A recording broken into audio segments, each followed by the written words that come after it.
আসসালামু আলাইকুম। কেমন আছেন সবাই? আশা রাখছি আমার প্রিয় আপু আন্টি ছোট ছোট সোনামণি এবং ভাইয়ারা যে যেখান থেকে বসে আমাকে দেখছেন সবাই আলহামদুলিল্লাহ ভালো আছেন, আর আমরাও আলহামদুলিল্লাহ বেশ ভালো আছি। আমরা যে নেপাল যাচ্ছি সেটা আমি লাস্ট ব্লগে আপনাদের মাঝে শেয়ার করেছিলাম, আর এই ডেটটা ছিল 31শে আগস্ট। সকালবেলা আমরা বের হয়ে যাব 10টা থেকে 10:30টার ভেতরেই। তো তার আগেই আমাদের লাগেজগুলো গুছিয়ে নিয়েছিলাম। তো যা যা করেছিলাম, কিভাবে কি নিয়েছিলাম, কোথা থেকে কোথায় গিয়েছিলাম, মোটামুটিভাবে সকাল থেকে সন্ধ্যা পর্যন্ত নেপাল পৌঁছানো পর্যন্তই আজকের ব্লগটা আপনাদের মাঝে শেয়ার করছি। আশা রাখছি এই ট্যুরের ব্লগটা আপনাদের কাছে বেশ কিছুটা হলেও ভালো লাগবে। তো এখানে দেখতে পেয়েছেন যে লাগেজের ভিতরে আমি কিন্তু 2টা খাতা নিয়ে নিয়েছি। কারণটা হচ্ছে যে আমাদের ব্যাক করার ডেটটা হচ্ছে যে সেপ্টেম্বর 3 তারিখ, আর 4 তারিখ থেকে হচ্ছে যে আমার সুভার পরীক্ষা। তো যদি হোটেলে ঘোরাঘুরি করার পরে একটু সময় পাই, তো যে সাবজেক্টটা 4 তারিখে পরীক্ষা সেটা ওকে একটু টাচ আপে রাখতে পারবো, পড়াতে পারবো, এই কারণে খাতা নিয়ে নিয়েছি। একটা সিডব্লিউ খাতা আর একটা বাসায় লেখার খাতা। তো মোটামুটি যা যা নেওয়ার মতো সব কিছু নিয়ে লাগেজ গুছিয়ে আমরা বের হয়ে পড়েছি। বাসা থেকে বের হয়ে গিয়েছি। উবার কল করা হয়েছিল এয়ারপোর্টের উদ্দেশ্যে। তো আমরা এখন গাড়িতে উঠে পড়ছি। আপনাদের কাছে একটু রিকোয়েস্ট করে নেই, বেশ এক সপ্তাহ পরেই একটা ব্লগ আপনাদের মাঝে শেয়ার করছি।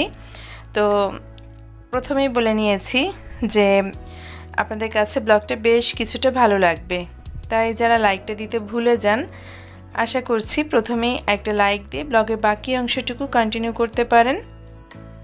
আপনাদের একটা লাইকই কিন্তু আমাকে বা আমার এই ব্লগগুলিকে আরও অসংখ্য মানুষের কাছে পৌঁছে দিতে পারে।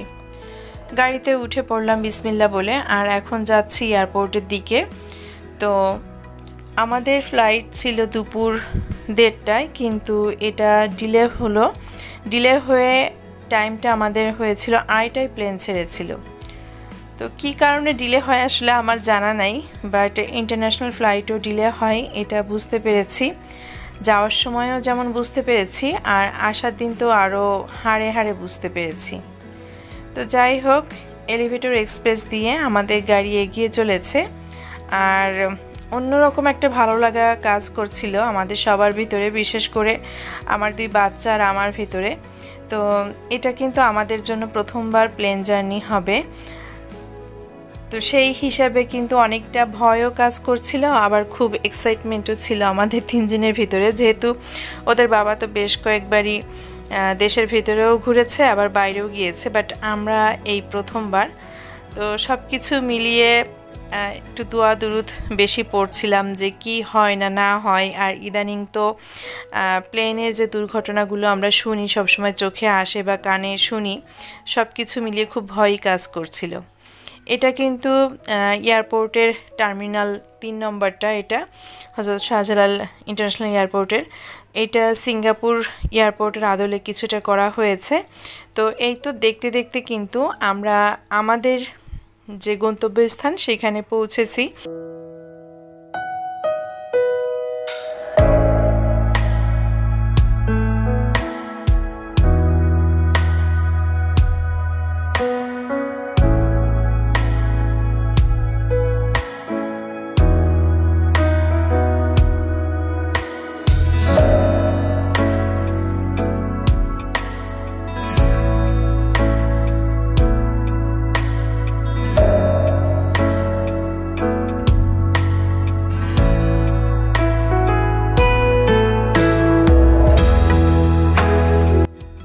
তো আমরা টিকিট দেখিয়ে ভিতরে ঢুকে পড়েছি, আর এখন বোর্ডিং পাস করার জন্য ওয়েট করছি।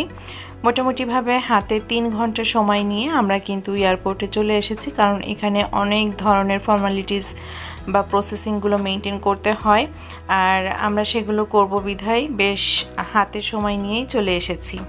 তো এই তো বোর্ডিং পাসের জন্য আমাদের লাগেজগুলো দিয়ে দেওয়া হচ্ছে, এবং কোনটাতে কত কেজি সেটা সব কিছু বুঝে শুনে নিয়ে আমরা এখন এসেছি বলাকা লাউঞ্জে। তো এখানে মাস্টার কার্ড থাকলে, ইন্টারন্যাশনাল মাস্টার কার্ড থাকলে এখানে বুফে লাউঞ্জে ফ্রি খাওয়া যায়। তো আমাদের 2টা কার্ড ছিল আর আমরা এখানে খাবার খেয়ে নিচ্ছিলাম যাওয়ার আগে। বাচ্চাদের খাবার দিয়ে দিয়েছি কিছুটা অল্প অল্প করেই, আর এখন আমি খাবার নিব। তো চলেন আপনাদের সাথে শেয়ার করি। এখানে বেশ ধরনের কয়েক রকমেরই খাবার রয়েছে। তো আমি রাইস জাতীয় কিছু নিব না, মনে হচ্ছে যে হালকা পাতলা কিছু একটা খাই। আর আমাদের জার্নিটা খুব বেশি সময়ের না, বিমান বাংলাদেশ এয়ারলাইন্সে আমরা যাব। আমাদের জার্নিটা হবে 1 ঘন্টা 10 মিনিটের। তো আমি এখান থেকে জাস্ট 2টা টুকরা রুটি নিয়েছি আর এখানে গরু মাংস নিয়ে নিচ্ছি। তো এটা দিয়েই আমি খেয়ে নিব। আজকের ব্লগটা যারা দেখছেন, যারা প্রতিনিয়ত আমাকে সাপোর্ট করছেন বা করেন, তাদের প্রতি সত্যি আমি কৃতজ্ঞ এবং আপনাদের সবাইকে অনেক অনেক ভালোবাসা আমার অন্তর থেকে। আর যারা প্রথমবার ভিজিট করছেন আমার চ্যানেলটি, আজকের ব্লগটিও যদি আপনাদের কারো কাছে কোথাও কোনো অংশ ভালো লেগে যায় তো রিকোয়েস্ট করব প্লিজ আমার চ্যানেলটিকে সাবস্ক্রাইব করে নিতে পারেন, আমাকে সাপোর্ট করতে পারেন। সাফল্যের পথে এগিয়ে যেতে আপনিও আমার পরিবারের সদস্য হয়ে যেতে পারেন। সেই ক্ষেত্রে কিন্তু অবশ্যই বেল আইকনের অল অপশনটা সিলেক্ট করে দিতে হবে সাবস্ক্রিপশনের পরে। এতে করে নোটিফিকেশনে আমার চ্যানেলের বিভিন্ন ধরনের ব্লগগুলি পেয়ে যাবেন। আপনি চাইলে সুবিধা মতো সময় সেগুলি দেখে নিতে পারবেন। তো এখানে আমরা ইমিগ্রেশন সব কিছু শেষ করে এখন 5 নম্বর গেটের দিকে এগিয়ে যাচ্ছি। তো ওখানে আমরা ওয়েটিং রুমে অপেক্ষা করব। তো এখানে ওয়েটিং রুমে অপেক্ষা করতে করতে দেখি যে বিমান বাংলাদেশ এয়ারলাইন্সের একটা প্লেন চলে এসেছে, আর আমিও একটুখানি সেটা ভিডিও করে রাখলাম আপনাদের জন্য। আমার আপুরা অনেকেই হয়তোবা দেশের বাইরে জার্নি করেছেন, ইন্টারন্যাশনাল ফ্লাইটে জার্নি করেছেন, প্লেনে উঠেছেন। তো ওই যে বললাম না প্রথমবার আমাদের জন্য, আমার 2 বাচ্চার আমার জন্য। তো সেক্ষেত্রে একটু এক্সাইটমেন্টও কাজ করছে, আবার অনেক বেশি ভয়ও লাগছে, সেটা তো প্রথমেই বললাম। তো যাই হোক, তো এটা না, আমরা প্রথমে ভেবেছিলাম যে আমাদেরকে হয়তোবা এই প্লেনটাই নিয়ে যাবে, কিন্তু না, এখান থেকে ওয়েটিং রুমে অপেক্ষা করার পরে আমাদেরকে একটা বাসে করে আমরা যে বিমানে যাব সেখানে নিয়ে যাওয়া হয়েছে।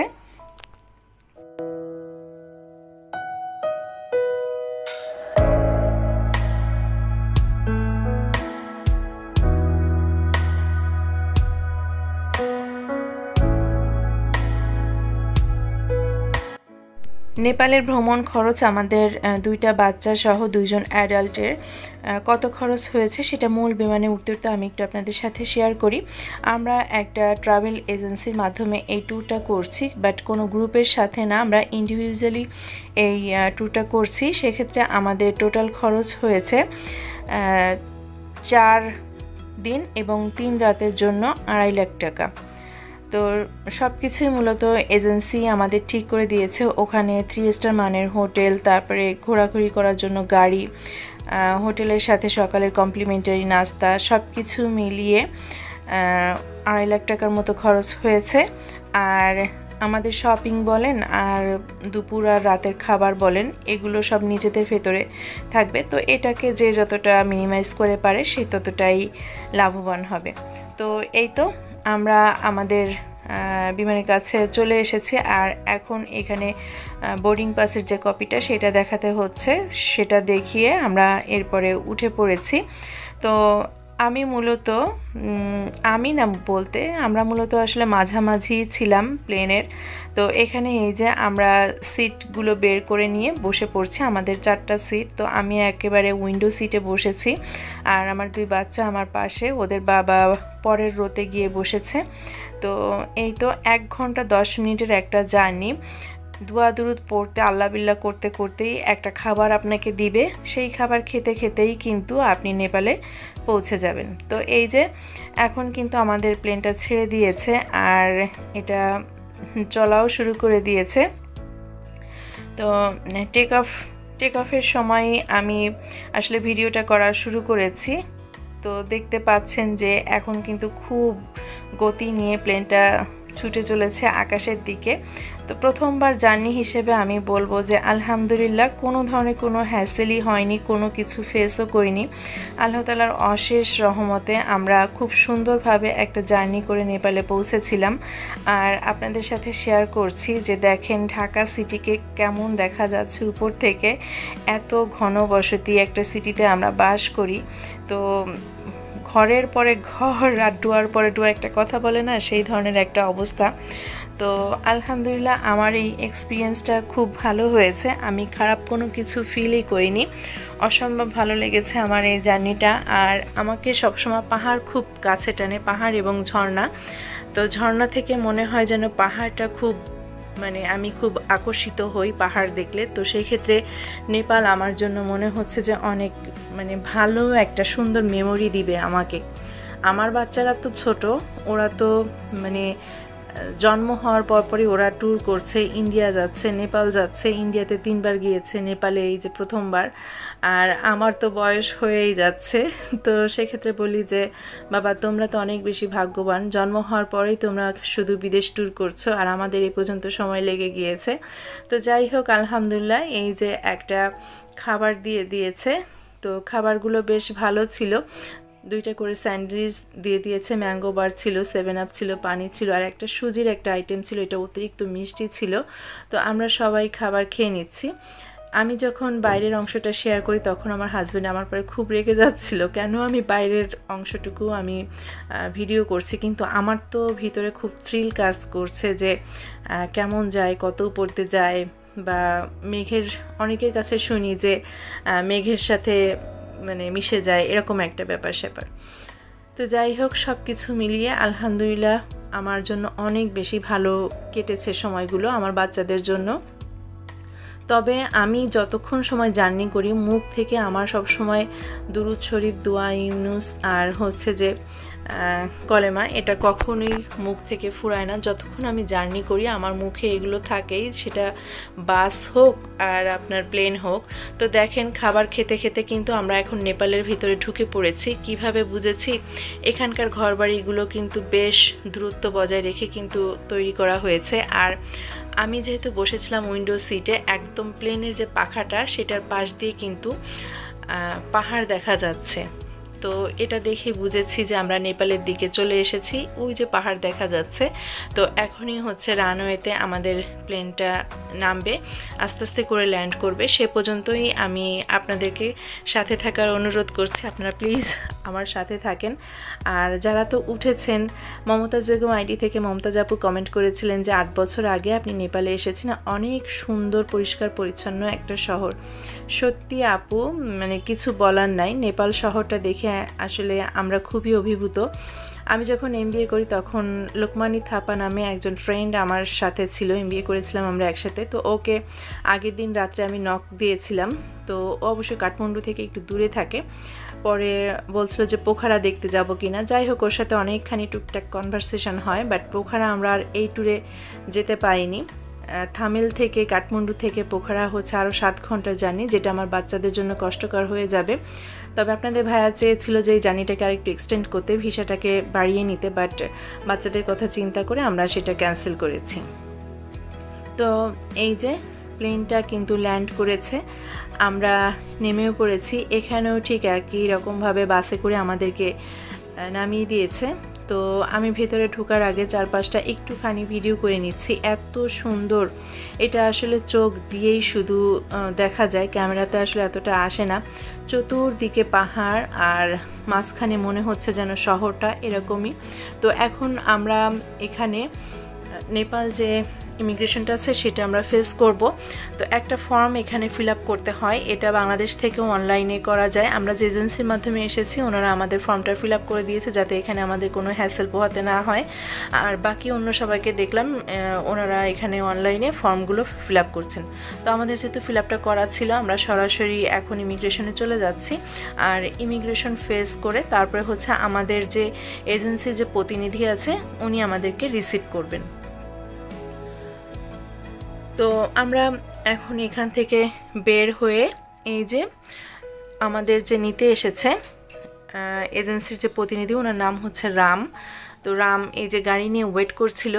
এখন আমাদের লাগেজগুলো উঠিয়ে দেওয়া হচ্ছে, উনি আবার আমাদের ফ্যামিলি পিকচার তুললো। তো সব কিছু মিলিয়ে এখন হচ্ছে যে আমরা হোটেলের দিকে যাচ্ছি। আর নেপাল যে আমরা হোটেলে ছিলাম, হোটেল ভিস্তারাতে। তো আমাদের ড্রাইভারের নাম ছিল খড়ক দাদা, আমরা অনেক সময় ওনাকে ডাকছি খড়ক দাদা বলে। যাই হোক 2 দিন ওনার সাথে আমরা ঘুরেছি।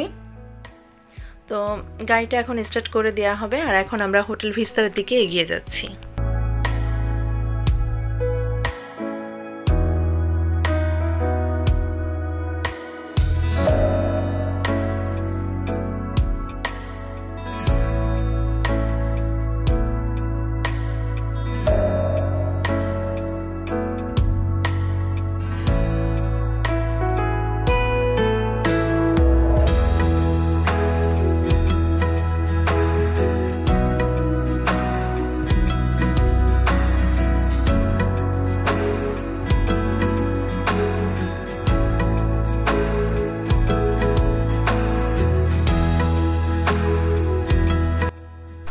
আজকের ব্লগটা অনেক বড় হয়ে গেছে, এজন্য আমি সরি বলছি। আসলে যেহেতু একটা এক্সপেরিমেন্ট গ্যাদার করেছি বা এক্সপিরিয়েন্স হয়েছে আমার, তো সেই ক্ষেত্রে আসলে অনেক কাটছাট দিয়েও তারপরে দেখা যাচ্ছে যে বেশ খানিকটা বড় হয়ে গেছে, এজন্য আমি সরি বলে নিচ্ছি। তো এই যে আমরা হোটেলে চলে এসেছি, এখানে রিসেপশনে কিছু ফর্মালিটিস মেনটেন করতে হয়, তো সেটা করে এখন আমরা রুমের দিকে এগিয়ে যাচ্ছি। আর আমাদের নেপালের যে এজেন্সি মিস্টার রাম, উনি আমাদের সুন্দর করে রুমটাকে দেখিয়ে বুঝিয়ে তারপর চলে গেছেন। এখন চলেন আপনাদের সাথে শেয়ার করি কেমন সুন্দর রুম আমরা পেয়েছি এবং এখানকার পরিবেশটা কেমন। তো আমি মেইন ডোরটাকে লাগিয়ে দিলাম। আমার বাম হাতে ওয়াশরুম আর ডান হাতে হচ্ছে এখানে এই যে আমরা জুতা রেখেছি, ফ্রিজ রয়েছে। আর বাম হাতে যে ওয়াশরুম, সেটা আমি দরজাটা খুলেছি। ওয়াশরুমটা বেশ বড়, এখানে ঠান্ডা পানি গরম পানির ব্যবস্থা রয়েছে, আরও সাথে রয়েছে shower gel, shampoo, body lotion এবং পেস্ট ও ব্রাশ। তো যাই হোক, এগুলো সব কিছুই আছে। টাওয়েল রয়েছে, খুবই সুন্দর পরিষ্কার পরিচ্ছন্নভাবেই আমরা পেয়েছি। মনে হচ্ছে যে আগে কেউ ইউজ করিনি, একদম সম্পূর্ণ নতুন এরকম লাগছে। আর এখানে টি বা কফির একটা স্পেস রয়েছে, গরম পানি করার জন্য একটা কেটলি দিয়েছে, কফি রয়েছে এখানে, কাপ পিসও সাথে রয়েছে। এখন চলেন আমি ভেতরের দিকে আপনাদেরকে সাথে নিয়ে ঘুরিয়ে ঘুরিয়ে দেখাই। এখানে আমার 2টা বাচ্চার জন্য এখানে কাপড় রাখতে পারবো, হ্যাঙ্গার রয়েছে, আর এখানে একটা লকার রয়েছে। সরি, আমি এক কথা থেকে আর কথায় চলে আসলাম।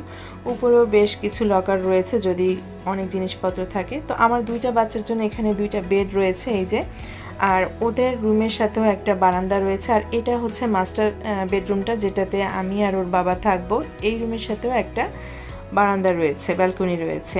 তো আমি বাচ্চাদের রুমে এসে ওদের রুমের ব্যালকনির দরজাটা খুলে আমি তো দেখে জাস্ট ওয়াও বলে আলহামদুলিল্লাহ বলে বসেছি যে এত সুন্দর পরিবেশ। বারান্দা থেকে দেখা যাচ্ছে পুরা পাহাড়গুলো, এখান থেকেই দেখা যাচ্ছে, এতটা সুন্দর, খুবই সুন্দর আশেপাশে পরিবেশটা। আর আমরা যখন পৌঁছেছিলাম তখন স্থানীয় সময় ছিল 3টা 37, বাংলাদেশ সময় থেকে নেপাল টাইম জাস্ট 17 মিনিট পিছিয়ে, 16 বা 17 মিনিট পিছিয়ে, এমনটা। বাংলাদেশ একটু এগিয়ে, এটাই। তো আমরা 2:30টার প্লেনে উঠেছিলাম আর 3টা 37-এ এসে পৌঁছেছিলাম, এমনটাই আর কি।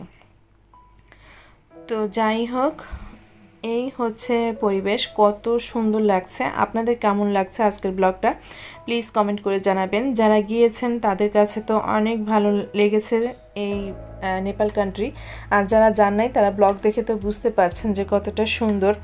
তো বারান্দা থেকে যখন এই মাউন্টেনগুলো, এই পাহাড়গুলো, হিল এরিয়াটা দেখা যায়, তো মাউন্টেন না সরি হিল এরিয়াটা দেখা যায়, তখন কিন্তু অনেক বেশি ভালো লাগা কাজ করে। আর এখানে কিন্তু এখান থেকেই পাহাড়ের যে পাদদেশে অনেক অনেক ঘরবাড়ি রয়েছে। প্রত্যেকটা ঘরবাড়িতে রাতের বেলা যখন আলো জ্বলে ওঠে তখন দেখতে আরও সুন্দর লাগে। তো এই তো আমার বাচ্চারা এখন হাত মুখ ধুবে, আমরাও হাত মুখ ধুয়ে জোহরের নামাজ আদায় করে নিয়েছি। এরপর আমরা যে কাজটা করি, আজকের মতো তো আমরা আর গাড়ি পাবো না, তো আমরা সব সময় অন্য একটা কান্ট্রিতে যে কি করি, আশেপাশে গিয়ে আমরা বেশ হাঁটি বা খাবারের দোকানগুলো খোঁজাখুঁজি করি। তেমনটাই আমরা এখান থেকে জোহরের নামাজ পড়ে আমরা এই যে বের হয়ে গিয়েছি নেপালটাকে এক্সপ্লোর করব, যে কোথায় মুসলিম হালাল খাবারের দোকান পাওয়া যায় সেটা খুঁজে বের করতে করতেই না হঠাৎ 3-4 জন বাঙালি মুসলিম ভাইদের সাথে ওর বাবার আমাদেরই দেখা হয়ে যায়। পর ওর বাবা অনেক কথাবার্তা বলে এবং ওখান থেকেই কিন্তু আমরা একটা হালাল মুসলিম ফুডের যে দোকান সেটার অ্যাড্রেসটা পেয়ে যায়। তো আমরা এখন মূল থামেলের দিকে এগিয়ে যাচ্ছি। তো হোটেল আল রহমান পেয়েছি, এখানে সব বাঙালি খাবার দাবার রান্না করা হয় এবং বাঙালিরাই রান্নাবান্না করেন। খাবার যদিও খুব বেশি একটা আমার কাছে ভালো লাগেনি, ওর বাবার কাছেও ভালো লাগেনি, তারপরেও একদম হালাল ফুড তো পেয়েছি, এটা শুকরিয়া আদায় করেই খাবারটা খাওয়া শুরু করেছি বিসমিল্লাহ বলে। তো এই যে ভাইয়াদের সাথে দেখা হয়েছিল, ওনারাও বাংলাদেশের, ওনারা বেশ কিছু বছর ধরে এখানে আছে এবং বিজনেস করছে। তো ওনারাই আমাদেরকে এই হোটেলের সন্ধান দিয়েছে। এখন আমি ঘুরে ঘুরে হোটেলটাকে দেখছি। আমি আবার একটু খুব খুঁতখুঁতে স্বভাবের, খাওয়ার পরিবেশটা যদি একটু ভালো না হয় কমপ্লেন্স মেনটেন করি, যদি এটা ভালো না হয় তো আমার কাছে একটু কেমন যেন লাগে। তারপর অনেক সময় দেখা যাচ্ছে যে পরিবেশ পরিস্থিতির সাথে একটু মানিয়ে নিয়ে চলার চেষ্টা করি, যে এর থেকে তো ভালো এখানে পাওয়া যাচ্ছে না, বা এখানে কিন্তু অনেক পর্ক খায়, শুকর খায়। আমার ঢাকা ঢাকা পল্লবী। আচ্ছা, আমরা বাসা করি ঢাকা ধানমন্ডি। না কাছাকাছি ঢাকার লোকই তো। টেস্ট কি এখানকার? তো যেটা বলছিলাম যে মুরগিটাকেও কিন্তু বিসমিল্লাহ বলে জবাই দেয় না, এমনটাই সন্দেহ মনে হয়, আর তখন কিন্তু খেতে মন চায় না। তো আমরা এখানে 2-3 রকমের ভর্তা, ঢেঁড়স ভাজি, মাছ ভুনা, ডাল আর মহিষের মাংস নিয়েছিলাম বাচ্চাদের জন্য। এগুলো দিয়েই কিন্তু আমরা দুপুরবেলার খাবারটা শেষ করেছিলাম। খাবার শেষ করার পরে আমি এখানে 1 কাপ চা খেয়েছি। চাটা অসাধারণ ছিল। আমি যেমন বাসায় এলাচ দিয়ে আদা দিয়ে চা বানাই দুধ চাটা, এখানেও সেম তেমনটা পেয়েছি। এরপরে আমরা রুমে চলে এসেছি। তাও কাটবো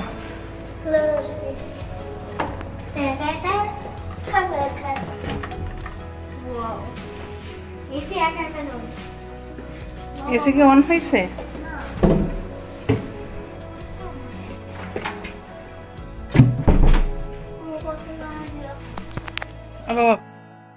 পাহাড়ের একদম টপ থেকে পাহাড়ের পাদদেশ পর্যন্ত ঘর বাড়ি সবগুলোতে লাইট জ্বলছে। রাত্রেবেলা শুধু দেখা যাচ্ছে যে লাইট যেগুলো জ্বলতেছে মনে হচ্ছে যে শুধু সেগুলোই, কিন্তু দিনের আলো স্পষ্ট হওয়ার সাথে সাথেই এই ঘর বাড়িগুলো এই হোটেল। রাতের বেলা আবারও বারান্দা থেকে পাহাড়ের দৃশ্যটা আপনাদের সাথে শেয়ার করলাম। আর এখানে পাশের হোটেলে ওনারা বাইরের কান্ট্রি থেকে এসে খাওয়া দাওয়া করছে, সেটাও একটু ভিডিও করে নিলাম। তো আমরা এখন ঘুমাতে যাব, সেই সাথে আপনাদের কাছ থেকে বিদায় নিচ্ছি। দেখা হবে নেক্সট ব্লগে। আল্লাহ হাফেজ, আসসালামু আলাইকুম।